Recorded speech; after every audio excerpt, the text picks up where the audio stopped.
Salut à toi, j'espère que tu as la forme parce qu'aujourd'hui, je vais te montrer comment paramétrer un hardware wallet de chez Ledger depuis ton smartphone avec l'application Ledger Wallet, connue sous le nom de Ledger Live anciennement. Alors, je vais te montrer également tout ce qu'il y aura à savoir sur cette application parce que mine de rien, elle est assez complète. Alors, je précise aussi que cette vidéo va être un petit peu différente de d'habitude et ce pour plusieurs raisons. Déjà, la première, c'est que je vais beaucoup plus prendre mon temps pour expliquer ce que je suis en train de faire parce que je considère que paramétrer un wallet, c'est quelque chose de très important. Donc oui, c'est une vidéo tuto sur Ledger, mais c'est aussi en quelque sorte une vidéo de formation sur comment paramétrer un wallet parce qu'au final, ça sera les mêmes étapes à chaque fois. Ensuite, le paramétrage se fera forcément avec mon smartphone parce que la version sur ordinateur, je l'ai déjà fait dans une précédente vidéo que je t'invite à aller voir au passage. Alors, je fais aussi une petite précision pour les personnes qui se poseraient la question. Oui, je vais faire le tuto avec le dernier Nano Gen 5 de Ledger que je t'ai d'ailleurs présenté dans une précédente vidéo, mais ne t'inquiète pas, sois rassuré, ça sera tout à fait valable, tout ce que je vais dire par rapport à ces clés-là également, donc il n'y a aucun souci à se faire. Et enfin, pour les personnes qui regardent cette vidéo dans le but d'acheter un wallet de chez Ledger ou d'upgrader le leur, je tiens à préciser que je te mettrai en description et en commentaire épinglé un lien. Alors, si tu passes par ce dernier pour faire ton achat, sache que tu auras une petite réduction et moi également, je vais toucher aussi une commission. Donc vraiment, un grand merci à toutes les personnes qui font ça parce que du coup, ça finance également mon travail et ça m'aide à faire plus de contenu. Et d'ailleurs, au passage, en ce moment, Ledger fait des grosses promotions de Black Friday et il y en a vraiment deux pour moi qui sont très intéressantes. La première, c'est sur l'incontournable Ledger Nano S Plus, donc là, il est encore moins cher pour le coup, donc ça devient très intéressant, surtout que pour moi, son utilisation suffira à au moins 50% des utilisateurs. Et pour la deuxième promotion intéressante, ça sera plutôt sur le Flex qui reviendra quasiment au même prix pour le coup que le Nano Gen 5. Donc là, pour cet écart de prix, il ne faut même pas hésiter, le Flex est beaucoup plus intéressant. Bon, maintenant qu'on a dit tout ça, on va pouvoir rentrer dans le vif du sujet et passer au paramétrage de ce hardware wallet. Pour initialiser ce hardware wallet, en fait, ça va être très simple. Alors, il va falloir commencer par l'allumer. Donc, on a un petit bouton sur le côté qui sera au même endroit pour le Flex et pour le Stack. On appuie et puis normalement, il n'y aura aucun problème. On va avoir un écran qui va apparaître en anglais. Alors, pas de souci si c'est en anglais au début, même pour les personnes qui sont allergiques à ça, parce que dès les premières étapes, on va nous proposer de le passer en français. Et je vais te montrer comment faire dans tous les cas. Je vais te traduire les premières phrases en anglais parce qu'il y a 2-3 petits trucs importants. Mais avant, je vais quand même faire une petite précision rapide pour les personnes qui sont sur des Nano S Plus et Nano X. Parce que nous, ça va être très simple. On va naviguer ici sur l'écran tactile. Mais pour les autres, en fait, c'est vraiment très simple. C'est-à-dire que tu as des boutons sur le côté. Donc, bouton droite, c'est suivant. Bouton gauche, c'est précédent. Et si tu appuies sur les deux, tu valides. Pour allumer le hardware wallet, ça va être très simple. Tu as ici ton port USB-C, tu le branches à ton smartphone ou ton ordinateur si tu veux le paramétrer dessus et ça va se paramétrer sans aucun problème. Pour le Nano X, c'est exactement le même combat. C'est-à-dire qu'on a le bouton gauche précédent, bouton droit suivant, on valide sur les deux. On peut le brancher aussi, mais si on appuie sur les deux boutons en même temps, ça va s'allumer. Pourquoi? Parce qu'il y a une batterie dessus. C'est aussi pour ça que le Nano X est notamment plus cher. Donc voilà. Alors pour maintenant le paramétrage. Alors ça va être très simple. Tu vois, j'ai déjà téléchargé l'application, mais ça va nous montrer comment on peut la télécharger. Donc moi, j'ai juste fait ça pour gagner du temps. On y revient juste après. Donc là, ça nous dit bienvenue sur le Ledger Nano, notre digital signer. Donc pourquoi ils emploient maintenant le terme signer? Simplement pour dire wallet. C'est que maintenant ils veulent changer un petit peu la sémantique parce que on a l'image du portefeuille dans lequel on range des crypto-monnaies comme on range des pièces et des billets dans un portefeuille standard. Sauf que cette image elle est un petit peu fausse. Et ça va être expliqué notamment ici parce que les cryptos et les autres actifs digitaux sont toujours sur la blockchain. Et ça, c'est très important à comprendre. C'est-à-dire qu'il n'y a rien qui va être stocké dedans en termes de crypto-actifs parce que ça reste sur la blockchain. Alors du coup, tu vas me dire, mais à quoi est-ce que ça sert? Ça, en fait, ça va stocker les codes d'accès à ces crypto-monnaies en quelque sorte. Donc ceux qui sont déjà là depuis un moment vont me parler de clés privées. Et c'est bien ça. C'est les clés privées qui sont sécurisées par ces appareils. Et en plus, bien sûr, ils vont exécuter des opérations sensibles à l'intérieur d'un élément sécurisé pour offrir une sécurité supplémentaire. Donc, c'est vraiment pas du flan, ça offre vraiment une sécurité en plus d'avoir ce type de produit. Donc voilà. Donc après, ce qu'il faut savoir, c'est que ça va nous permettre de gérer les clés privées. Donc là, on va passer les messages parce que c'est un petit peu ce que je disais à l'instant. Et là, on nous dit que pour acheter, vendre, swap, gagner des revenus passifs, manager nos crypto-actifs, ça va se faire avec ce Ledger Nano et en utilisant l'application Ledger Wallet. Alors, ce qu'il faut savoir, c'est que ce n'est pas tout à fait vrai concernant l'application Ledger Wallet. On peut faire tout ça sans elle. Maintenant, pour paramétrer notre hardware wallet et surtout le mettre à jour et compagnie, on va en avoir besoin. Et sinon, on peut utiliser d'autres applications tierces, hein, comme je l'avais montré par exemple avec le portefeuille Rabby, qui vont se servir d'extension. Et on va avoir l'interface de ces wallets et la sécurité du hardware wallet. Maintenant, à titre personnel, ce n'est pas du tout ce qu'on va voir dans cette vidéo. Là, on va rester sur l'écosystème simple avec Ledger Live pour que tous les débutants puissent savoir comment ça fonctionne. Et c'est un environnement qui sera plus sécurisé hein, pour beaucoup de personnes parce que quand on va par exemple jouer un petit peu sur la DeFi ou faire des choses comme ça, on peut le faire aussi avec Ledger Live, sauf que ça sera quand même plus sécurisé. Donc voilà, on va passer à la suite et là tout de suite ça va nous demander comment on veut paramétrer notre hardware wallet. Donc soit sur mobile, donc avec le smartphone du coup, soit sur l'ordinateur, ou soit sans rien du tout. On peut le faire en cliquant ici et on va le faire totalement déconnecté. Alors, il y en a qui préféreront ça. Moi, je ne vais pas le faire parce que ce n'est pas le plus simple et on avait dit qu'on le faisait sur smartphone. Donc nous, on va mettre smartphone. Et là, ça va nous proposer un QR code que tu peux scanner. Hein. Je ne sais pas si ça fonctionnera avec la caméra parce que je suis légèrement incliné, mais du coup, tu pourras le scanner et ça va te faire télécharger du coup l'application. Donc, une fois que tu l'as téléchargé, ben là, on va pouvoir cliquer, du coup, tu l'auras compris, hein, sur commencer. Donc, qu'est-ce qu'on va faire à partir de ce moment-là? C'est vraiment pas compliqué. On va cliquer sur tout accepter ou tout refuser. Ça, c'est toi qui décides si tu veux aider Ledger à améliorer l'expérience utilisateur. Ensuite, on va cliquer sur configurer un wallet parce que accéder à votre wallet, ça sous-entend que lui, il serait déjà initialisé et qu'il y aurait déjà tout qui serait bon dessus. Donc, ce n'est pas le cas. Donc, nous, on clique sur configurer. Et là, ensuite, ça va nous proposer de choisir le hardware wallet qu'on a. Donc, nous, on va mettre le Nano Gen 5, mais toi, si tu en as un autre, tu en mets un autre. Je fais juste une précision pour les personnes qui voient le Nano S et le Nano S Plus. Le Nano S, il est plus vendu, donc tu l'oublies celui-ci. Hein, il n'y a que vraiment des anciens qui l'ont. Et de toute façon, il est plus mis à jour maintenant, donc ça sera très probablement le Nano S Plus de ton côté. Donc, nous, qu'est-ce qu'on va faire? Nano Gen 5. On va cliquer sur autoriser parce que ça va te chercher en Bluetooth. Hein. Alors, ce qu'il faut savoir, on peut le connecter aussi, hein, mais nous, on va faire ça, on va pas se prendre la tête, on va prendre le Bluetooth, l'appairage, hop là, et normalement, ça va me le connecter. Alors, ce qu'il faut savoir, c'est que ça va aussi me demander là tout de suite de changer la langue. Tu vois, je t'avais dit que ça allait être vite. Donc là, est-ce qu'on veut basculer sur du français? Bah oui, clairement, ça sera plus simple pour ceux qui n'aiment pas l'anglais. Et là, tu verras que très très vite, je vais pouvoir installer le français. Donc, je clique sur Install. Et ça va changer et très très vite, tu vas voir que toutes les étapes qui vont s'afficher ici maintenant seront possiblement en français. Alors, je vais attendre un petit peu que ça s'affiche, ça y est presque. Et voilà, donc c'est bon. Maintenant, on va passer à la vérification de l'authenticité du ledger. Alors, pourquoi est-ce que c'est important cette authenticité? C'est très simple. Quand tu commandes ton hardware wallet, d'ailleurs, je recommande toujours d'acheter un hardware wallet sur le site du constructeur parce que tu ne sais pas qui l'a eu entre les mains et c'est quand même un appareil assez sensible. Maintenant, les Ledger Wallet, quand même, ça reste relativement sécurisé, surtout que c'est aussi un des avantages du closed source, hein, c'est-à-dire que c'est beaucoup plus compliqué d'introduire n'importe quoi dedans. Et là, d'ailleurs, tu as une vérification du Ledger Nano Gen 5, c'est-à-dire que là, si je clique ici, on va vérifier que c'est bien un wallet authentique qui n'est pas modifié et compagnie. Donc là, ça va me demander d'autoriser cette connexion. Hein. Donc en fait, là, il interroge le hardware wallet. Le hardware wallet va lui donner une série de caractères pour prouver que c'est bien lui, qu'il a bien un secret. Donc là, on va te dire que oui, il est bien authentique. Donc ça veut dire qu'il a répondu au message, la petite énigme qui a été posée. On va mettre sur poursuivre la configuration. Et on va pouvoir, du coup, définir le nom. Alors, définir le nom, ce n'est pas vraiment important. Hein. Par exemple, moi, je veux l'appeler sur Hardware Wallet, je ne sais pas, je veux l'appeler Julien, voilà. Parce que c'est mon prénom, hein, pour ceux qui ne savent pas. Et du coup, on va cliquer sur Confirmer. Votre Ledger Nano est unique. Oui, bon, voilà.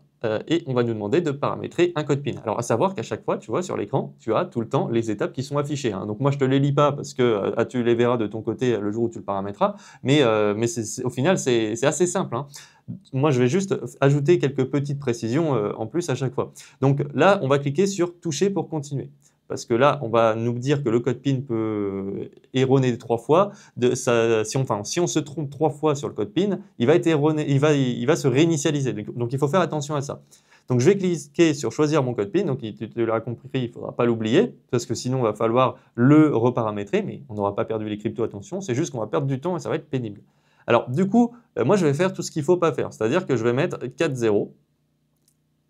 Et après, on va me demander de le confirmer. Alors, Moi, je vais juste faire une petite recommandation quand même, si tu mets ton code PIN, évite de mettre le même code PIN que tu mets partout. Évite de mettre surtout le code PIN que tu as sur ton smartphone parce que supposons que quelqu'un vienne te braquer chez toi, vienne te voler ton hardware wallet, voilà, il t'a eu un cambriolage, il t'a volé ton téléphone, il t'a volé ton hardware wallet, bah, sache que potentiellement, si tu as mis le même code PIN sur ton smartphone, eh ben, ce qu'il va pouvoir faire, c'est que s'il arrive à craquer le code PIN de ton smartphone, eh ben, il pourra avoir potentiellement celui de ton hardware wallet si tu as mis le même. Pareil avec les ordinateurs et tout. Donc, mets-en bien un différent, de préférence, qui soit pas trop simple non plus, comme le jeu vient de le faire, hein, parce que moi, c'est juste pour le tuto, mais un truc quand même qui soit un minimum costaud. Donc, c'est ça qu'il faut savoir. Après, la personne, c'est comme une carte bancaire, elle aura 3 chances. S'il se plante, ça efface toutes les données à l'intérieur et il se mettra du coup comme avec des paramètres d'usine. Alors, ensuite, ça va nous dire de choisir comment configurer notre Ledger Nano. Donc là, on va cliquer sur suivant. Donc on va configurer comme un appareil Ledger, hein. On peut le restaurer aussi, c'est-à-dire par exemple, bah là typiquement j'avais perdu le hardware wallet, il faut le restaurer. Bon, bah, c'est ici que je cliquerai. Moi je le configure. Et là on va nous donner une liste de 24 mots en anglais qu'il faudra retenir. Alors il faut faire très attention parce que c'est là que ça va être très important. Et je te recommande de vraiment pas accélérer la vidéo et aller plus loin. Là, écoute bien jusqu'à la fin. Donc cette sauvegarde, elle nous permet de restaurer l'accès à nos actifs si on en a besoin. Par exemple, je casse le hardware wallet, je le perds, je ne sais plus, il ne fonctionne plus, voilà, il a un défaut de conception, et bien c'est pas grave, tant que j'ai ces 24 mots, je pourrai récupérer l'accès à mes cryptos. C'est une sauvegarde, d'accord? Donc elle est essentielle. Il y a des personnes qui se demandent si je perds le hardware wallet, du coup j'ai perdu mes cryptos, tu l'auras compris que non, parce qu'on l'a expliqué tout à l'heure, les crypto-monnaies restent sur la blockchain. Par contre, ça, les 24 mots, du coup, c'est une représentation, si tu veux, de notre code d'accès qui nous permettra, du coup, de bouger ces cryptos. Donc, on ne le perd pas, il va falloir noter ces 24 mots. Donc, ensuite, on va passer, parce que c'est ce que je te disais, et là, là, ils te disent, pour protéger vos actifs, ne prends pas de phrases en photo, donc ça veut dire que tu ne prends pas les 24 mots en photo, et tu ne mets pas ça sur un cloud ou sur un ordinateur. Alors moi, je vais même aller plus loin, je vais être un petit peu plus parano, c'est-à-dire que ce qu'il faut savoir, c'est que de manière générale, il faut se mettre aussi dans certaines conditions quand tu vas vouloir les noter. Alors, moi, ce que je te recommande, c'est de vraiment éviter d'avoir des gens autour de toi. Tu prends une heure où tu es tout seul, où tu as toutes les fenêtres et les rideaux fermés pour pas que personne du monde extérieur potentiellement puisse arriver avec une photo à ce moment-là. On ne sait jamais. Si tu as des caméras de sécurité, des webcams autour de toi, tu fais en sorte qu'elles ne puissent pas voir pour le temps où tu vas faire ça. Et tu te mets vraiment dans un mood où personne d'autre que toi, potentiellement, personne d'autre, et je parle que toi en tant que personne physique, mais aussi au niveau des appareils électriques, voit ce que tu es en train de faire. Ça, c'est vraiment un secret. Alors certains me diront, je vais super loin, je suis très parano, mais pas tant que ça en réalité. Surtout avec les caméras de sécurité aujourd'hui, ça se craque super facilement, les webcams aussi. Donc vraiment, c'est une sécurité en plus. Et vaut mieux faire ça maintenant, même si ce n'est pas un gros montant que tu vas sécuriser, parce que plus tard, imaginons qu'il devienne plus important, ce que je te souhaite vraiment du fond du cœur, eh ben, sache qu'au moins, tu auras fait les choses correctement dès le début. Donc c'est pour ça que je te donne vraiment ces recommandations. Donc ensuite, on va te dire ta phrase de récupération secrète et il faudra la noter sur ces fiches cartonnées. Alors moi, j'en ai pris une exprès qui est ici et je vais te montrer comment tu dois la remplir. Parce qu'il y a aussi 2-3 petites choses à savoir, enfin surtout une petite chose que je voudrais mettre en évidence. Donc moi, je vais mettre compris. Et là, on va me dire du coup de noter les 24 mots. Donc ça, il te dit prends 10 minutes. On va peut-être prévoir plus s'il le faut, c'est pas grave. Et ensuite, on va voir les mots. Donc là, moi, je vais cliquer sur suivant à chaque fois et tu vois que je vais avoir la liste qui va apparaître. Alors, quand tu vas les noter, fais bien attention à comment tu vas les noter. C'est-à-dire, moi, je t'ai déjà préparé une seed phrase. Alors, bien sûr, il n'y a rien du tout, c'est juste pour te montrer. Tu remarqueras, j'ai tout écrit en majuscule, d'accord? Pourquoi est-ce que j'ai tout écrit en majuscule? Eh bien parce que si on a une écriture de porc comme certains, eh ben du coup tu te repères beaucoup plus facilement après, c'est-à-dire tu pourras te relire parce que ça se trouve tu en auras besoin dans 10 ans de ça et ça pourra être pratique. Imaginons aussi il t'arrive quelque chose, tu as dit à quelqu'un de ta famille où était la seed phrase, je ne sais pas comment tu vas t'organiser pour léguer ça, ça c'est toi qui vois de ton côté, mais ça aussi ça peut être utile. Donc vraiment écrire en caractères majuscules, c'est plus simple et surtout relis bien ce que tu écris à chaque fois, plusieurs fois, parce qu'encore une fois ça c'est ta sauvegarde. Tu la perds, tu perds tes crypto-monnaies potentiellement le jour où tu as un problème avec ton hardware wallet. Donc attention par rapport à ça. Et après, moi ce que je te recommande de faire, c'est de bien ranger ça dans un endroit à l'abri des regards, forcément, qui soit difficile d'accès, mais où tu n'oublieras pas où tu l'as mis, d'accord? Il ne faut pas que ça soit dans un endroit trop humide parce que l'encre peut s'effacer. Et il ne faut pas non plus que ça soit, comment dire, dans un endroit qui soit inflammable, dans un endroit où il pourrait y avoir des problèmes, hein. Tout ça, il faut faire très attention. Alors, moi, je te recommande aussi d'écrire ça avec un simple crayon bille. Pourquoi? Parce que l'encre, ça s'efface. Au niveau des encres à plumes, tu vois, ça peut baver surtout, et surtout l'encre les crayons à papier, ça peut s'effacer avec le frottement et compagnie. Donc, tu prends ça, c'est très fiable ce genre de crayon, hein, on en a tous à la maison, et ça fonctionnera largement. Alors, si tu es vraiment encore plus parano, il existe aussi un autre moyen de noter ta seed phrase. Alors, je te mets ça ici, hein, ce sont les fameuses plaques de métal. Alors, je t'ai présenté les deux, celle-ci sur cette chaîne YouTube. Alors, la CryptoTag, elle est beaucoup plus chère. En titane, par contre, est de meilleure qualité, il faut le savoir, mais il y en a d'autres, hein, comme Keystone, qui en propose, que je t'ai présenté également. Donc, je te laisse regarder si vraiment ça t'intéresse. Alors, certains disent que c'est du gadget inutile. Moi, je considère vraiment pas, pour le coup, quand tu sais qu'il y a 100 000 incendies domestiques par an, d'après les chiffres du ministère de l'Intérieur. Et il faut savoir aussi quand même que si tu as un petit peu d'humidité, etc. à la maison, bon, bah, ça empêche aussi des problématiques parce que ça, c'est anti-corrosion. Donc vraiment, c'est une sécurité en plus. Après, forcément, ça dépend de combien tu vas sécuriser, hein. Si tu vas sécuriser 1000 €, bon, tu peux te poser la question. Mais dès que tu commences à avoir un peu plus, tu peux te dire, bon, c'est une assurance que tu vas payer qu'une fois. Au final, alors ça va coûter quoi? 50 $ pour on va dire pour les entrées de gamme. Il y en a qui sont moins chères, mais en général, elles sont moins bonnes à ce tort des compagnies. On va dire autour de 50 $. Après, tu as une assurance à vie à ce niveau-là. Donc, c'est aussi une chose que tu dois réfléchir de ton côté. Moi, je te présente juste la chose comme ça t'intéresse. Donc, ensuite, maintenant, on va pouvoir, une fois qu'on a dit tout ça, on va pouvoir cliquer sur suivant. Alors, forcément, toi, de ton côté, tu notes bien, comme on a dit, hein. Moi, ce wallet, je m'en fiche un petit peu. C'est juste pour expliquer. Et en fait, ce qu'il va me demander maintenant, c'est de re-rentrer les 24 mots un à un. Alors ça, c'est pour vérifier que j'ai bien noté 24 mots. Mais le problème, c'est que tu ne vérifies pas ton orthographe et compagnie, hein. Alors bien sûr, si tu loupes une petite lettre sur un des mots, normalement, il n'y a pas de problème. Pareil, si tu as oublié de noter un des mots, normalement, on peut s'en sortir. Maintenant, ça complexifie à chaque fois la tâche, c'est beaucoup de stress et il faudra se tourner vraiment vers les bonnes personnes si tu ne sais pas comment faire. Donc honnêtement, si ça t'arrive, tu peux me contacter à la limite, je pourrais t'aider, hein, mais surtout, tu ne m'envoies pas la seed phrase, hein, qu'on soit bien d'accord, ça c'est un secret qu'il faut partager à personne. Mais moi, je veux que tu ne me contactes jamais, idéalement, et que tu notes bien tout ça de ton côté et que tu vérifies bien les mots un à un, plusieurs fois, s'il le faut. Donc ensuite, on va lancer la vérification. Donc là, tu vois, il ne vérifie pas l'orthographe, il vérifie directement tous les mots. Donc moi, ce que je vais faire, c'est que je vais les re-rentrer. Alors si tu te plantes, tu vois, ça te dit un mot incorrect. J'ai déjà oublié le premier mot, voilà, c'était crédit.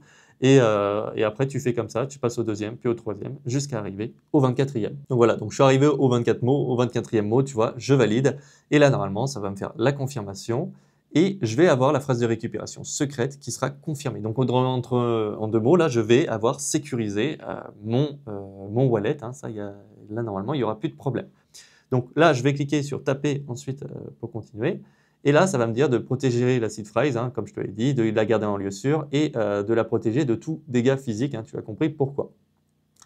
Seuls les escrocs demandent les 24 mots, hein. Donc par exemple, si quelqu'un te dit par email, oui bonjour, nous sommes le support de Ledger, nous allons vous sauver vos crypto-monnaies parce qu'on a eu un problème, donnez-nous les 24 mots, tu as compris, c'est une arnaque. Personne ne doit savoir ça, pas même ta famille, sauf si vraiment tu avais décidé depuis le début de partager ça, par exemple, j'en sais rien, avec ta femme ou ton mari, là pourquoi pas. Mais vraiment ça, c'est pas un truc que tu donnes comme ça, c'est vraiment un très gros secret, d'accord? Donc ensuite, tu cliques sur compris et ça te dit vous avez le contrôle. Donc félicitations, là tu as paramétré ton hardware wallet. Alors bien sûr, maintenant tu peux créer une sauvegarde avec ce qu'on appelle la Ledger Recovery Key que je t'ai déjà présenté sur cette chaîne et je vais le faire. Alors je précise, donc elle est ici, je précise que ça ne va pas fonctionner avec les Nano S Plus et les Nano X parce que ça repose sur du NFC qui n'est pas disponible dans ces hardware wallets. Donc ça ne sert à rien de l'acheter pour les personnes qui ne le veulent pas. Et puis de toute façon, pour les autres qui ont acheté un Flex, un Nano Gen 5 ou un Stax, elle est fournie dedans gratuitement, hein, maintenant. Donc comment est-ce que ça fonctionne? C'est très simple. On va cliquer sur continuer et là on va juste suivre les étapes. Donc là on va aller vite, hein. Donc la Ledger Recovery Key, hop là. Alors je précise aussi que c'est un moyen supplémentaire de sauvegarder nos crypto-monnaies, de faire la sauvegarde, d'accord? J'insiste sur le moyen supplémentaire. Pourquoi? Eh bien, supposons que tu aies sauvegardé uniquement tes cryptos dedans. Enfin, tes cryptos dedans. Non, tu as compris tes codes d'accès. Ça veut dire que si jamais tu as un problème avec cette carte, si jamais l'électronique qui est dedans, il n'est pas bien fait, si jamais il y a un problème ou parce que, je ne sais pas, elle a subi un peu trop de chaleur, parce que, je ne sais pas, il y a une problématique avec, eh ben, tu as perdu tes cryptos le jour où tu as un problème avec ton hardware wallet. Donc, il faut faire très attention à ça. Ne te repose jamais que sur de l'électronique. Tu vois, ça peut flancher. Ça, normalement, sauf si ça ne brûle pas et compagnie, normalement, ça ne flanche pas. D'accord? Donc, c'est pour ça que c'est un moyen supplémentaire. Par contre, il est beaucoup plus utile.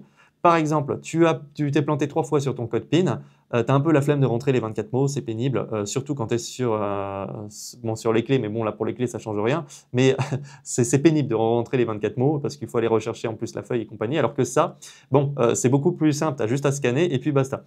Donc voilà, c'est un moyen supplémentaire qui est plus confortable, hein, c'est juste ça qu'il faut comprendre.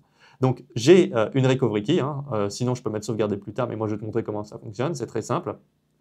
Donc, ça va nous demander de rechercher la recovery key. Donc, pour ça, c'est très simple. Tu scannes derrière et tu vois, ça va s'activer. À partir de ce moment-là, ça va te demander de lancer la configuration. Donc, ça te dit que c'est protégé par un code PIN. Donc là, moi, je vais mettre un code PIN encore une fois. Je ne vais pas m'embêter sur ce code PIN. Tu l'auras compris, tu ne fais pas comme moi, hein, mais je mets 4-0.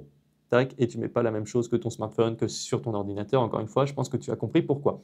Donc voilà, je vais faire du coup placer votre Ledger Recovery Key derrière. Donc j'ai juste à scanner, encore une fois, hein, c'est vraiment des étapes assez répétitives parce que il n'y a pas de Bluetooth sur ça, c'est du NFC. Donc c'est à chaque fois qu'on communique, hein, quand on transmet des données, c'est uniquement par ce moyen. Donc la phrase de récupération, elle est sauvegardée, c'est bon, et ça va être good. Et après, on peut donner un nom, hein. Par exemple, si tu en as plusieurs à la maison, donc moi je vais écrire n'importe quoi, par exemple, hein, je ne sais pas, hop là, je vais écrire n'importe quoi sur l'écran. Ensuite, ça me demande, parce que là je fais une modification, de rentrer le code PIN, tac, tac, tac. Je vais valider, je vais scanner, normalement ça sera bon après ça. Donc tu vois, c'est pas très compliqué. Et une fois que j'aurai fait cette sauvegarde, moi ce que je te recommande de faire, donc là on va cliquer sur taper pour continuer. Donc là, on va retourner sur l'application Ledger Wallet. Mais ce qu'il faut savoir, c'est que de manière générale, il est très important de la re-ranger comme ça dans son étui. Parce que ça protège. J'ai oublié ces poches, comment on appelle ça, j'ai plus le nom, mais si tu veux, le NFC ne va pas passer. Et il y a pas d'autres appareils ne pourront pas la détecter parce qu'il y a cette petite enveloppe. Hein, ce n'est pas du carton comme on pourrait le penser, c'est un peu plus que ça. Donc voilà. Donc une fois qu'on a fait ça, bah, c'est très bien, on va pouvoir aller plus loin maintenant et on a quasiment fini. Donc, on a votre Ledger Nano Gen 5 est prêt, parfait. On va pouvoir sécuriser nos cryptos, hein. Pour une sécurité optimale, vous pouvez transférer vos cryptos depuis n'importe quelle plateforme ou wallet vers Ledger Wallet. Aucun problème, tout ça, on va le faire plus tard. Et là, maintenant, c'est bon, ça va s'ouvrir et on va avoir à cliquer juste ici sur Continuer et on arrive ainsi sur l'application. Alors, au début, ça va nous proposer Ledger Recover. Alors, Ledger Recover, moi, je mets toujours non. Alors, en fait, c'est un autre moyen de sauvegarder tes crypto-monnaies. Enfin, tes crypto-monnaies, surtout, tu l'auras compris, de faire une sauvegarde de ton portefeuille. Sauf que là, elle ne repose pas sur toi. Tu vois, la carte, la Ledger Recovery Key et la seed phrase, ces deux moyens-là, c'est toi uniquement qui les gère. Par contre, le problème, c'est que si je passe sur ça, je vais me baser aussi sur des tiers de confiance. Et honnêtement, moi, ce n'est pas trop mon truc. Alors, il y a beaucoup de personnes qui disent des bêtises aussi hein, sur Ledger Recover. Faut faire attention parce qu'il y en a qui te disent que oui, Ledger, ils prennent gratuitement directement ta seed phrase comme ça en format brut et ils vont l'exporter sans te demander ton avis. Non, il y a tout un process avant. Hein, il faut faire une vérification d'identité. Ensuite, il faut faire une manipulation physique sur le hardware wallet, hein, c'est-à-dire qu'il faudra valider ce qu'on est en train de faire. Et ensuite, la seed phrase va être séparée et elle va être chiffrée avant. Elle n'est pas envoyée brute comme ça, on n'est pas bête hein, non plus. Et donc du coup, les entreprises tierces qui vont avoir la partie de notre portefeuille ne pourront pas reconstituer notre wallet toute seule. Et en plus de ça, elles vont avoir ce qu'on appelle un shard, c'est une partie chiffrée qui va être inexploitable. Hein. Donc attention par rapport à ça, il y a beaucoup de gens qui disent des bêtises. Mais moi, honnêtement, c'est vraiment pas mon truc et c'est pour ça que je ne le mets pas en évidence. Alors les notifications, moi je m'en fiche. Et voilà, on arrive une fois qu'on a fini sur ce wallet-là. Alors, il y a une petite chose qu'il faut vraiment savoir sur Ledger avant même que je te montre et que je te présente l'interface, c'est il faut comprendre ce système de compte et d'application. Alors, qu'est-ce que c'est que ça? En fait, c'est très simple. Je vais te donner une image toute bête pour illustrer ça. Quand tu vas utiliser, par exemple, tu veux utiliser Facebook sur ton smartphone, il va falloir, on est bien d'accord, que tu télécharges l'application pour l'utiliser. Une fois que tu l'auras, le problème, c'est que tu ne vas pas pouvoir, par exemple, poster des publications ou des photos sur Facebook. Pourquoi? Parce que tu n'as pas de compte. Il va falloir te créer un compte. Ben là, c'est un petit peu la même chose. C'est-à-dire qu'il va falloir télécharger les applications des blockchains pour pouvoir les utiliser. Et après, il va falloir se faire un compte, c'est-à-dire une adresse. Donc, je vais te montrer comment ça se passe. Non, si c'est ça. Donc, on va connecter encore une fois notre wallet. Alors, il était connecté. Alors aussi, il va falloir que je le déverrouille forcément. Tac. Et ce qu'il faut savoir aussi, c'est que je vais aller dans les paramètres un petit instant et je vais mettre le verrouillage automatique, mais après 10 minutes, hein, parce que comme ça nous laissera le temps. Il ne va pas se verrouiller comme ça le hardware wallet, sinon ça va être un petit peu pénible. Et ce qu'on va faire, du coup, c'est qu'on va recliquer ici. Systématiquement, quand tu vas aller dans cet onglet My Ledger, en fait, ça va te demander généralement une connexion. Et en fait, ce qui va se passer, c'est que tu vas pouvoir télécharger ces applications. Je te montre avec Bitcoin. Supposons que je veux recevoir du Bitcoin. La première chose à faire, c'est de créer un compte Bitcoin, de télécharger l'application Bitcoin, hein, comme je télécharge l'application Facebook en premier. Donc là, ça va mettre un petit temps, ça va mettre quelques secondes à se télécharger. Alors généralement, quand tu es branché par câble, ça va un petit peu plus vite, parce que le Bluetooth est un peu moins stable et compagnie, mais bon, ça reste relativement rapide. Après, tu as des applications qui sont plus lourdes que d'autres. À savoir que, au passage, tu as une mémoire hein, qui est un petit peu limitée hein, sur ton wallet. Alors tu te dirais, ah oui, mais 1 MO, c'est pas beaucoup. Mais en fait, il faut bien comprendre que plus tu as de place sur ton hardware wallet, plus tu as une surface d'attaque qui est grande aussi. Hein. Donc c'est-à-dire que là, on ne peut pas mettre non plus n'importe quel malware sur un ledger. C'est très compliqué. Donc voilà, l'app, elle est téléchargée. Tu vois, j'ai l'application Bitcoin. Et ce que je vais faire, c'est que je peux accéder au compte, c'est-à-dire créer un compte. Donc moi, je ne vais pas cliquer ici parce que ça ne te le montrera pas tout le temps. Je vais te montrer directement comment aller chercher ça de toi-même. Donc tu vas dans l'onglet portefeuille, tu cliques ici sur ajouter un compte. Et ce que je vais faire, c'est que je vais cliquer sur utiliser l'appareil Ledger. Ensuite, là tout de suite, ça va me proposer de faire un compte. Donc ce qu'on va faire, c'est qu'on va attendre sur le smartphone. Donc là, tu vois, c'est ça qui est apparu. Je vais cliquer sur Bitcoin. Donc là, ça va m'ouvrir l'application Bitcoin. Alors, je peux aussi gagner du temps et d'abord ouvrir l'application Bitcoin. Ça, c'est tout à fait possible. Mais je te montre juste comment ça va se faire si tu n'as pas l'habitude au début. Donc voilà, ça te dit ouvrir l'application Bitcoin. Là, ça te propose déjà. Tac. Et tu cliques sur ouvrir. Voilà. Et là, à partir de ce moment-là, ça va détecter. Regarde bien. Ça va détecter la blockchain et ça va te proposer de te faire un compte. Donc, ça va t'en suggérer un de base. Et si tu réimportes ton wallet, ça va te proposer tout de suite en priorité les comptes où il y aura déjà de l'argent dessus. Donc là, moi, je vais mettre arrêter le balayage, ça me suffit. Je vais mettre confirmer. Et si je veux, je peux le renommer. Hein, mais je vais rester sur Bitcoin 1. Voilà. Je peux approvisionner tout de suite le compte, mais ça, on verra ça plus tard. Et là, je vais cliquer sur fermer. Donc là, j'ai déjà mon compte Bitcoin. Hein. Alors, pour ouvrir l'application, tu l'auras compris, hein, je pouvais cliquer comme je te l'ai dit tout à l'heure. Donc, c'est vraiment pas plus compliqué que ça. Il faut comprendre ce système de compte application. Et une fois que tu as compris ça, tu as compris l'essentiel. Alors maintenant, moi, pour ce tuto, il y a un petit truc qui me gêne, c'est que je n'ai pas du tout de crypto-monnaie là sur ce wallet parce que je viens de l'importer. Alors, ce que je vais faire, c'est que je vais désinstaller le portefeuille qu'il y a ici. Et je vais en importer un autre, celui de mes tutos vidéo, comme ça, je vais te montrer comment importer tes comptes où il y a déjà des cryptos, tu sauras faire. Et je te montrerai l'interface quand il y a des cryptos dessus, ça sera peut-être plus logique comme ça. Donc là, c'est bon, du coup, je viens d'importer le portefeuille, mais tu le remarques forcément, je n'ai pas de crypto-monnaie qui s'affiche dessus. À ton avis, pourquoi? Normalement, si tu as bien suivi ce que j'ai dit, tu dois avoir la réponse. Alors pour ceux qui ont du mal à comprendre ou qui n'ont pas écouté, en fait, c'est très simple, c'est qu'il va falloir retélécharger d'abord les applications et réimporter les comptes où il y a les cryptos dessus. Donc là, c'est pas compliqué. Ce que je vais faire, c'est que je vais aller dans My Ledger, je vais prendre le wallet, et ce que je vais faire, c'est que je vais avoir ma connexion entre les deux, et je vais pouvoir retélécharger les applications. Alors moi, cette fois-ci, je vais télécharger l'application Ethereum. Pourquoi je vais télécharger l'application Ethereum? Parce que c'est dessus que je vais avoir accès à des comptes où j'ai des cryptos, parce que ça, c'est mon wallet de tuto vidéo hein, que j'utilise principalement, par exemple, pour faire des choses sur la DeFi, par exemple. Et donc, du coup, ça se fait plutôt sur Ethereum. Alors, ce qu'il faut savoir, c'est que tu as plusieurs comptes sur des blockchains différentes qui peuvent être faites à partir de l'application Ethereum. Je vais te montrer, hein, mais en gros, pour les personnes qui savent ce que sont des EVM, toutes les blockchains EVM seront gérées par l'application Ethereum. Mais sinon, il va falloir aussi un petit peu se renseigner de ton côté, hein. Mais par exemple, si tu as Arbitrum, la BNB Chain, si tu as Optimist, tout ça, ça va se faire via l'application Ethereum. Donc, ce que je vais faire là, c'est que je vais avoir l'application qui a été téléchargée et je vais importer un compte que j'ai notamment sur Arbitrum. Alors, ce que je vais faire, je peux cliquer sur accéder au compte, hein, donc directement ici, comme je t'avais montré tout à l'heure. Sinon, moi, je n'ai pas envie de montrer ça parce que je vais cliquer sur annuler.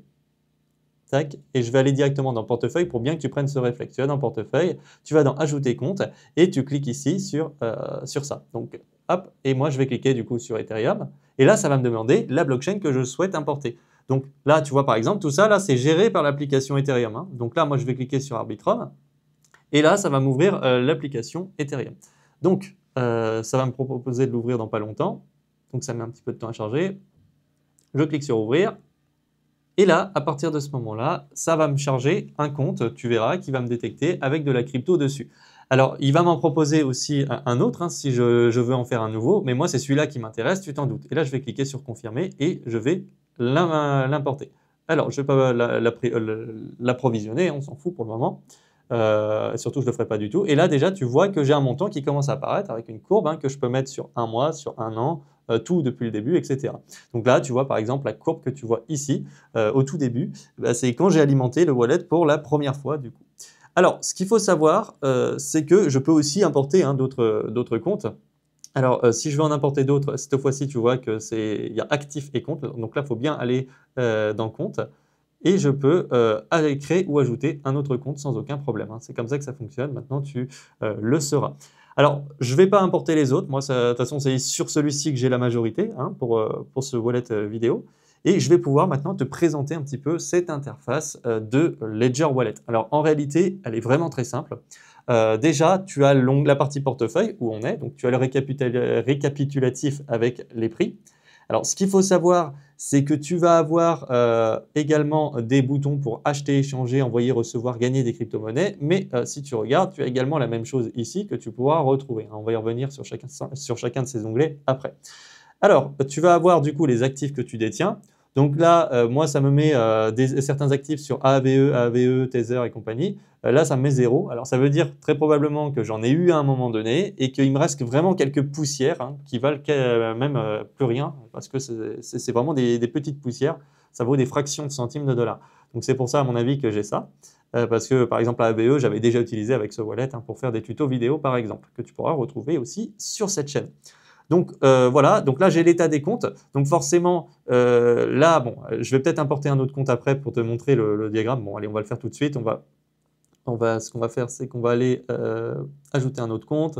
Donc on va faire utiliser l'appareil Ledger, comme ça tu verras le diagramme. On perd un petit peu de temps pour ça, ça sera rapide. Tac. Mince, c'est bien ça.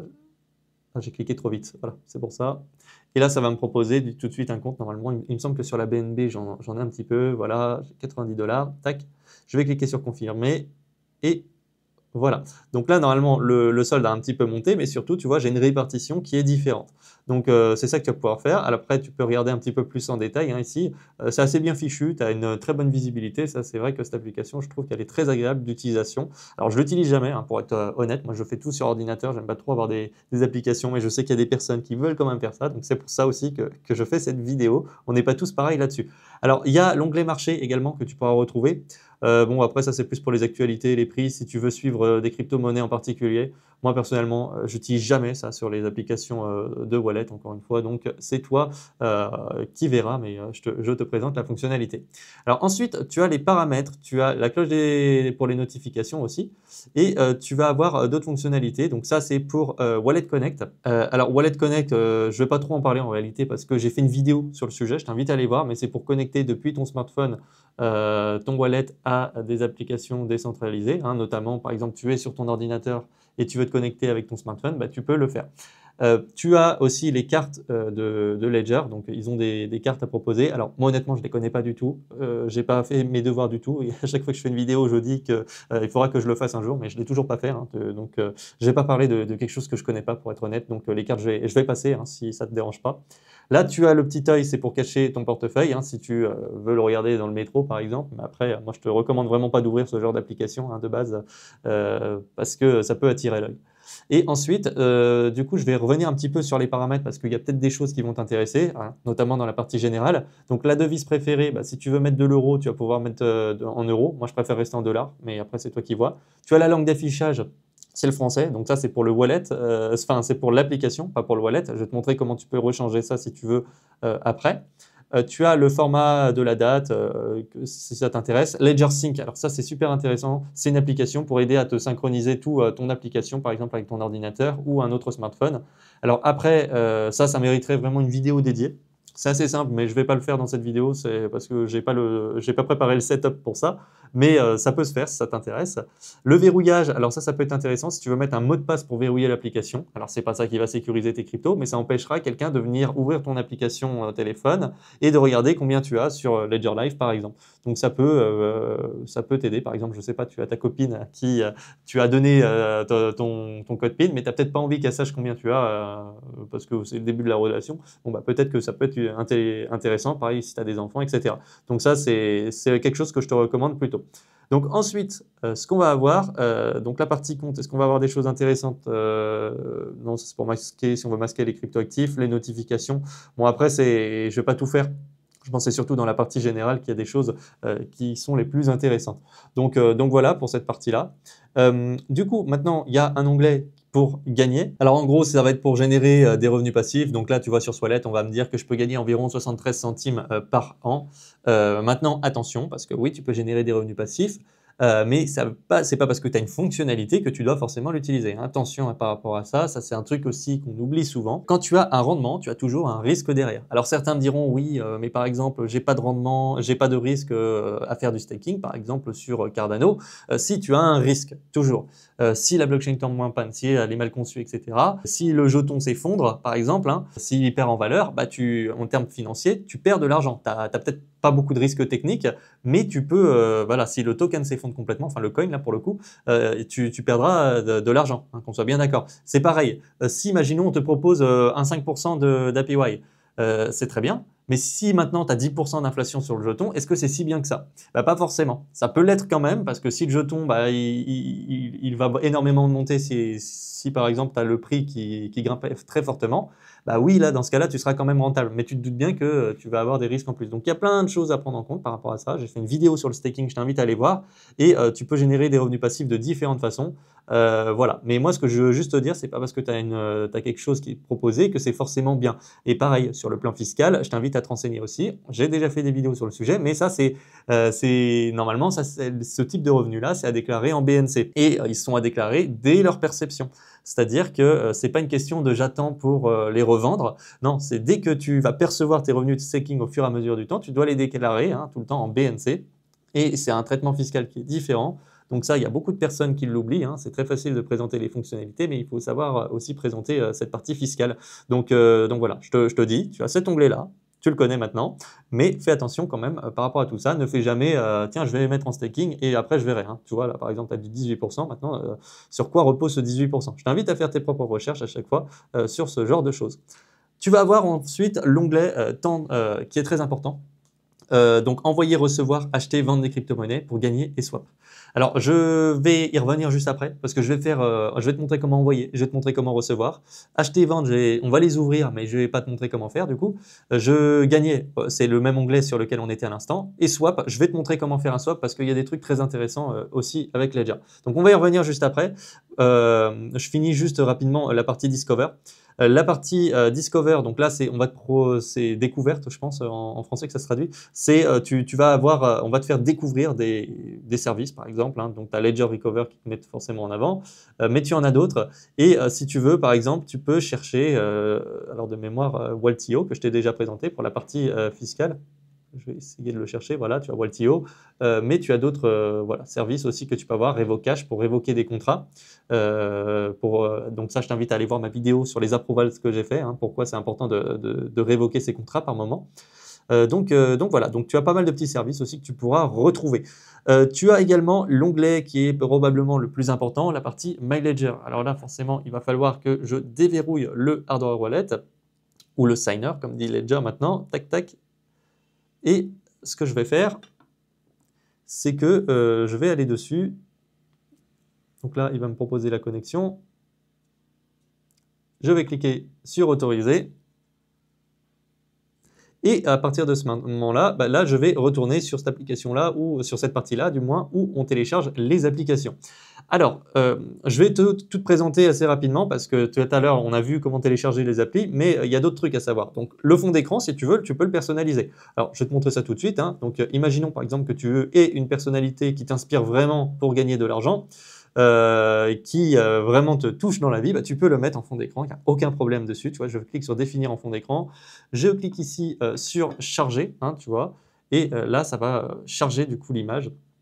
Donc après ça va s'afficher, la voilà, la conserver, et à partir de maintenant, je vais cliquer sur toucher pour fermer, et tu verras que quand je vais verrouiller mon Hardware Wallet, eh ben, j'aurai cette merveilleuse image qui va m'inspirer tous les jours. Donc voilà, c'est pas très compliqué. Je vais cliquer sur valider.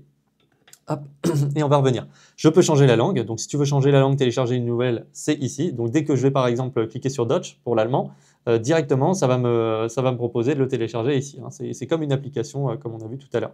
Ensuite, je peux aller voir les applications qui sont déjà téléchargées, donc là j'ai que Ethereum, mais si j'en avais d'autres, elles apparaîtraient ici. Et ce qu'il faut savoir, c'est aussi ici que tu mettras à jour ton firmware. C'est-à-dire que des fois, tu auras des mises à jour à faire pour ça.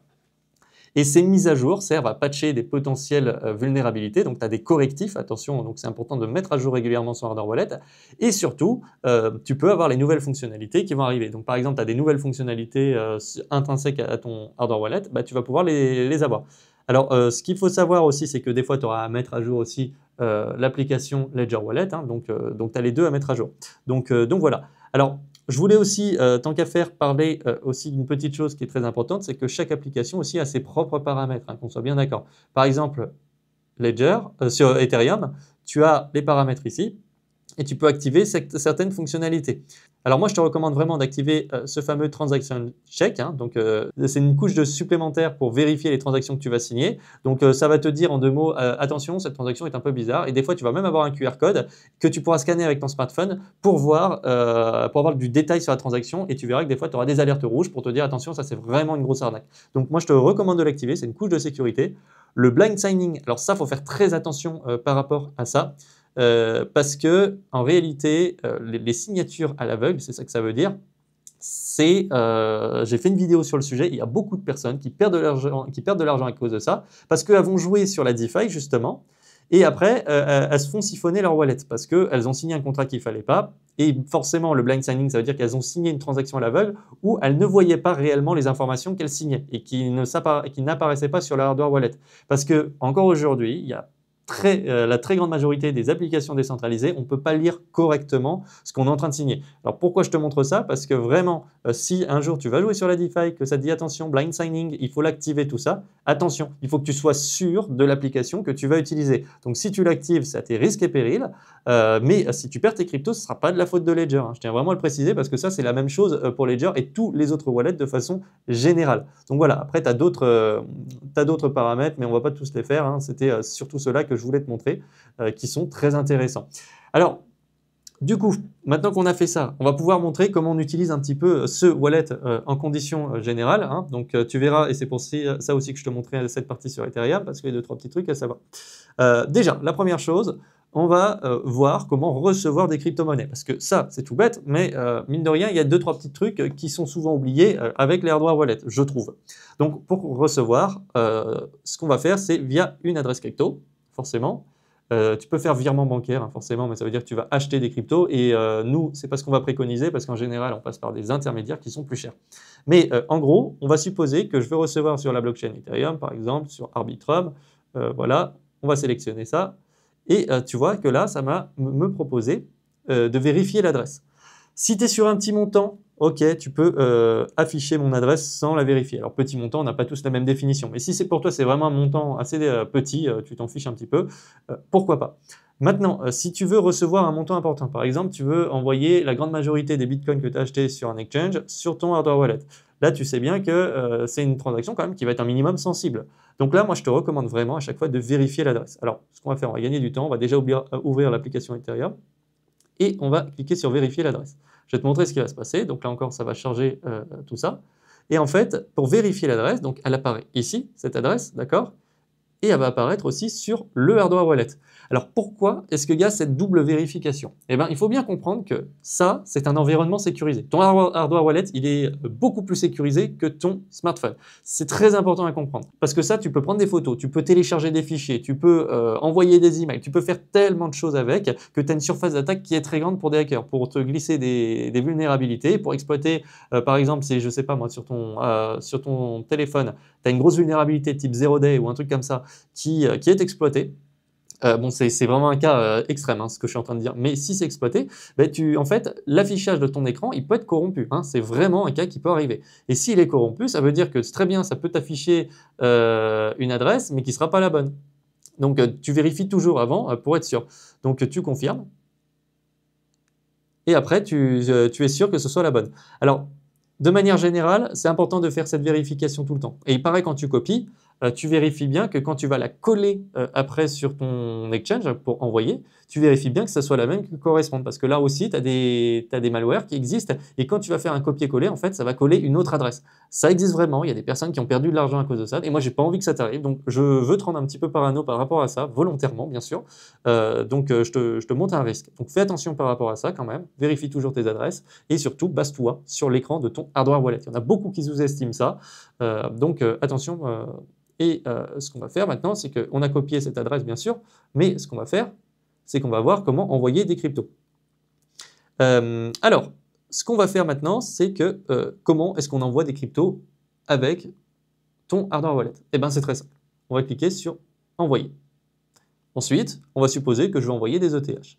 Alors là, je vais coller l'adresse que j'ai copiée, donc c'est-à-dire je vais m'envoyer de la crypto à moi-même, c'est complètement débile, mais je te montre comment ça fonctionne. Si tu veux envoyer sur un autre portefeuille, forcément, tu noteras cette adresse. Alors attention juste à ne pas te planter de réseau, hein, comme quand tu vas vouloir envoyer ou recevoir, hein, ça c'est la base, mais une fois que tu as fait ça, on va cliquer sur « Continuer », tu vois, et là, ça va me demander le montant. Le montant, je peux le mettre ici en ETH, par exemple, hein, donc tu vois, ça me monte, là si je mets un ETH, ça va me faire la conversion en dollars. Et là, je suis en train de me rendre compte qu'il a bien baissé au moment où je tourne cette vidéo. Et ce qu'il faut savoir ensuite, c'est que je peux aussi, sinon, rentrer le montant directement en dollars. Donc là, ça me fait une conversion, et là, ça va me mettre ce montant-là. Je peux aussi cliquer sur maximum. Maximum, ça va me mettre le maximum que j'ai sur mon portefeuille. Et sinon, bah, moi, je vais juste faire un envoi de l'équivalent d'un dollar d'ETH, de toute façon ça ne va rien changer du tout, et je vais cliquer sur continuer parce que je m'envoie à moi-même, hein, je vais faire passer de l'argent de la poche gauche à la poche droite, comme on dit. Donc là, je vais avoir le résumé de la transaction, et ce qui est important quand je vais cliquer sur continuer, c'est qu'on va vérifier ce qui apparaît ici, hein. C'est vraiment très important. Alors j'ai l'impression que des fois je parle vraiment à quelqu'un de bête, mais non pas du tout, en fait c'est vraiment super important. Il ne faut pas que tu aies cette impression, parce qu'il y a beaucoup de personnes en réalité qui ne le font pas. Et encore une fois, si je veux vraiment faire les choses bien, hein, je vérifie bien à chaque fois les montants. Donc là, from, je regarde bien, que ça parte bien de mon adresse et tout, donc là ça c'est logique. L'adresse qui va recevoir les frais, je vérifie que tout correspond bien, d'accord? Donc ça c'est vraiment ce que je vais envoyer, hein. Donc là, tout, c'est bien cette adresse. Le réseau, le max fees, tout ça, c'est bien écrit. Donc je le vérifie. Et si c'est bon pour moi, là, je vais aller sur mon écran et je vais hold to sign, c'est-à-dire je vais garder mon doigt appuyé pour signer. Voilà, c'est pas plus compliqué que ça. Et une fois que ça c'est fait, j'ai la transaction qui est passée. Je peux voir les détails de cette dernière, hein, si je veux. Et voilà, donc là j'ai envoyé $1 à peu près, plus les frais de transaction. Je vais cliquer sur fermer et là j'ai fait du coup une action assez simple pour envoyer. Donc on a vu comment recevoir, donc il faut afficher l'adresse et après on envoie à cette adresse. On a vu comment envoyer. On va voir comment acheter potentiellement sur Ledger Live. Alors moi honnêtement, il faut que je dise Ledger Wallet maintenant, c'est vrai que l'application a été renommée. Donc tu choisis l'actif que tu veux acheter. Alors par exemple, je veux acheter du Bitcoin. Ah oui, il va falloir, bon forcément, on va créer un compte, on va télécharger l'application Bitcoin comme ça ne me posera pas de soucis, ça va me permettre de te montrer comment faire. Ça va mettre une application à télécharger forcément. Donc l'application est en train de se télécharger. Donc là j'ai Bitcoin et là maintenant, bon bah voilà, ça va me proposer de créer un compte normalement si on suit la logique. Donc on va cliquer sur ouvrir et ça va aller me chercher un compte. Donc là, j'en ai pas normalement sur ce portefeuille. Donc voilà le compte Bitcoin, on va arrêter le balayage, on va cliquer sur confirmer, tac, et ça sera très bien. Donc là, j'ai mon compte Bitcoin qui a été choisi. Imaginons maintenant que je veux acheter $100, ça peut être 100 € hein, si je veux. Normalement, je peux choisir la devise, mais moi j'avais mis dollars, tu sais, dans les paramètres de l'application. Je vais cliquer sur voir les offres et là, ça va me proposer plusieurs services qui vont pouvoir vendre. Donc là, je peux acheter par carte, je peux faire virement normalement. Donc, je vais vérifier quand même. Voilà, tu as les cartes, Apple Pay, tu as le virement SEPA, donc tu as tout un tas de moyens de paiement. Ah mince, j'ai quitté forcément. Tu as tout un tas de moyens de paiement pour faire tes achats. Je vais avoir normalement les différents intermédiaires. Donc, je vais avoir Revolut, je vais avoir Mercurio, je vais avoir MoonPay et compagnie. Alors moi, tout ça, honnêtement, j'aime pas trop parce qu'en général, ça te prend plus de frais. Rien ne vaut pour moi un vrai exchange autre que ces voleurs de Coinbase. Non, tu peux par exemple passer par Binance, Kraken et compagnie. Hein. Binance, je crois que c'est un petit peu moins cher. Tu achètes sur Binance et après, tu envoies directement sur ton hardware wallet. Maintenant, tu peux le faire via Ledger, via ces partenaires-là. C'est plus simple, je suis d'accord, mais cette simplicité te coûte de l'argent. Et on ne dirait pas comme ça, mais 5 € que tu payes de plus, ben, ces 5 € ils peuvent se transformer en 25 € 4 ans plus tard. C'est tout bête, hein, mais si tu fais l'action plusieurs fois, ben, en final, tu vas te rendre compte que tu perds beaucoup d'argent comme ça. Donc moi, je te recommande vraiment de passer plutôt par les exchanges traditionnels et d'envoyer dessus. Alors, tu peux aussi vendre, hein, donc c'est la même façon. Donc, tu vas choisir la crypto-monnaie que tu veux vendre. Et après, bon, moi, ça va me demander de créer un compte, donc je ne vais pas m'embêter, mais c'est le chemin inverse. Tu vas choisir la crypto que tu veux vendre, le montant, et après, ce que tu vas faire, ça va te montrer les frais. Tu vas passer par des intermédiaires qui coûteront plus cher. Donc là, pour moi, c'est le sens inverse. Tu envoies tes cryptos sur ton exchange comme Binance, par exemple, et après, tu fais ton transfert sur ton compte bancaire. Normalement, tu vas gagner en termes de frais par rapport à ça. Tu vas avoir aussi la partie pour gagner des cryptos, on a déjà vu, et tu vas avoir enfin la partie swap que je voulais te montrer. Donc là, du coup, j'ai accéléré un petit peu, j'ai pris quand même les réseaux, donc pour te montrer juste un swap, donc je vais te montrer comment échanger des ETH sur le réseau Arbitrum, du coup, tu l'auras compris, contre des USDT sur ce même réseau. Alors, tu vas voir, c'est très simple au niveau du fonctionnement. Donc là, je vais avoir, soit je peux mettre max directement, mais sinon, je peux rentrer le montant hein, totalement différemment, tu l'auras compris, je peux rentrer... bon, je vais peut-être pas mettre 9 parce que je ne l'ai pas surtout, mais par exemple, je vais écrire 0,01. Donc, je vais faire un swap d'environ 3 $ pour des USDT. Donc, ça va me proposer cette offre-là. Alors, comment est-ce que je vois? Donc, je vais cliquer sur voir les offres. Et là, je vais avoir plusieurs solutions qui me seront proposées. Je vais avoir Velora, OneInch, Li.fi. Alors, ce qu'il faut savoir, c'est que, bon, il y en a un qui est très connu qui s'appelle OneInch. Je l'ai déjà présenté de mémoire sur cette chaîne YouTube. Hein. C'est un agrégateur de DEX. Je t'invite à aller voir ma vidéo sur le sujet d'ailleurs. Donc, si oui, je m'en souviens, je l'avais bien présenté. Et je vais cliquer sur échanger avec OneInch. Alors, ce qu'il faut savoir, c'est que quand tu as des applications qui sont intégrées sur Ledger Wallet, c'est forcément plus sécure comme environnement que si tu vas toi-même sur la finance, sur la DeFi. Parce qu'en fait, ils ont fait en sorte que tu vois bien l'entièreté de la transaction. Tu sais, tu n'as pas besoin d'activer le blind signing. Là, tu es sur ce qu'on appelle du clear signing. Donc, comment est-ce que ça va se passer? Donc là, je vais avoir un résumé de la transaction. On va cliquer sur échanger avec OneInch. Mais ça va me dire, attention, il va falloir que tu télécharges l'application. Donc là, j'ai le résumé exact de ce qui va se passer. Je vais cliquer sur continuer. Bien sûr, ça va me prendre le hardware wallet. Et normalement, là, ça va me dire de télécharger une application. Alors, l'application devrait arriver dans pas longtemps. Donc là, voilà, ça va me télécharger une application. Donc, ça va être l'application pour le coup OneInch qui est ici. Après, ça va me l'ouvrir. Enfin, ça va me proposer de l'ouvrir parce que en fait, ça ne va pas te l'ouvrir manuellement. Ça va toujours te demander avant d'ouvrir l'application. Alors, forcément, j'ai ma personnalité préférée qui est apparue. Donc là, je vais au même moment. C'était quand même excellent timing. Hein, comme quoi, il veut vraiment se montrer à chaque fois celui-là. On va... cliquer sur OneInch, on a approuvé et là du coup on va voir la transaction qui va débarquer. Donc le résumé de la transaction, tout ce que je suis en train de faire là, et là je vais avoir le swap. Et là tu vois que c'est une transaction qui est super simple. Alors à savoir que là je vais avoir un petit logo, donc le security report, donc no threat detected, donc ça veut dire qu'il n'y a pas de problématique hein, par rapport à ça. Donc des fois, quand tu feras des transactions, surtout sur la DeFi, tu pourras avoir un peu autre chose hein, qui va t'être dit, donc c'est ça le transaction check hein, notamment que je te parlais tout à l'heure et qu'il fallait mieux activer. Donc ensuite, on va voir le résumé de la transaction. Donc là, tu regardes, tu compares sur les deux écrans. Donc moi, vraiment, je ne vais pas m'embêter à vérifier, mais tu vérifies normalement toujours hein, que ce soit bien la même chose, les mêmes valeurs et compagnie. C'est le but. Parce que si ton écran ici peut être corrompu, ce n'est pas le cas de celui-ci. Donc ensuite, on va cliquer sur All to Sign. et c'est bon, la transaction va être faite. Donc là, on va voir le résultat de la transaction si on veut, hein, tu iras le voir de ton côté quand tu en feras, mais c'est pas plus compliqué, c'est comme ça que ça fonctionne. Alors, il y a une autre solution aussi pour que tu fasses ton swap, par exemple, hein. Imaginons que mes Tether ici, je voudrais les rééchanger. Ce que je peux faire, c'est du coup aller dessus, par exemple, cliquer sur échanger, et là directement, tu verras que ça va me proposer un swap directement et j'aurai plus qu'à choisir contre quoi je veux l'échanger. Donc, mince, j'ai cliqué trop vite forcément. Donc, ça peut être par exemple, ça peut être une autre devise, hein, ça peut être du Bitcoin par exemple, mais ça va me choisir un autre intermédiaire. Et donc, du coup, il va falloir choisir cet intermédiaire, c'est toi qui verras. Donc par exemple pour la DeFi, si tu échanges sur des blockchains différentes qui ne sont pas trop compatibles entre elles normalement, généralement tu as Torchain qui est proposé et ça fonctionne très bien. Alors avant de terminer, je voulais aborder aussi un dernier point qui va peut-être aider certaines personnes, c'est comment est-ce qu'on fait quand on doit réimporter notre seed phrase, quand on doit reparamétrer notre hardware wallet. Parce que c'est vrai que ça on ne le voit pas trop en général sur les réseaux. Donc c'est très simple, hein, je vais te montrer comment faire, ça va être très simple. Alors donc on va déjà commencer, je me suis planté une fois. Hop. Ah bah non, mince alors. Ah mince, il s'est redémarré.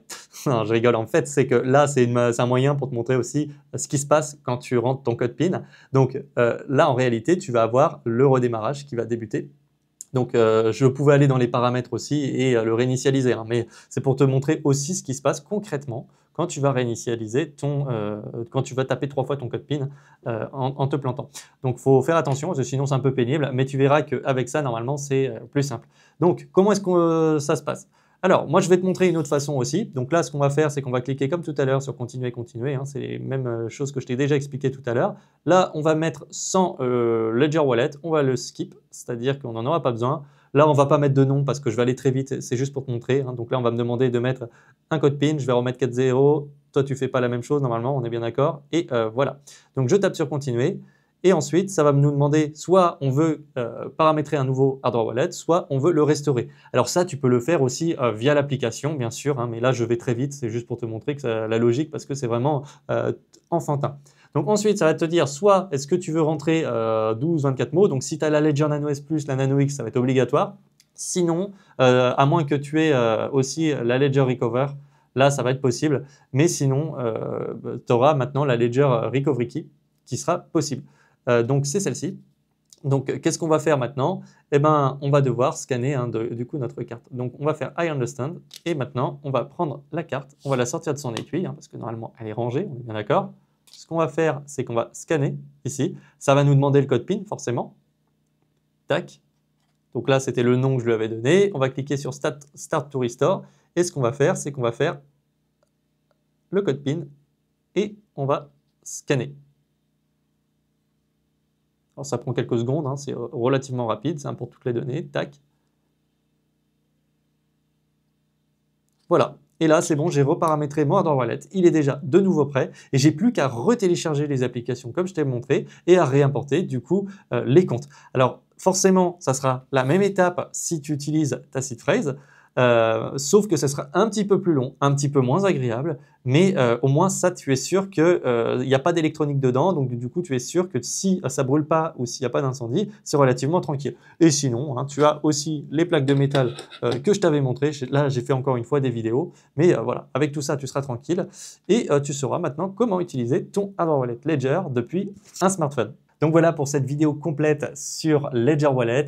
Alors maintenant, si tu veux en apprendre plus sur le Ledger Nano S+ ou le Ledger Nano Gen 5, je t'invite à regarder ces deux vidéos.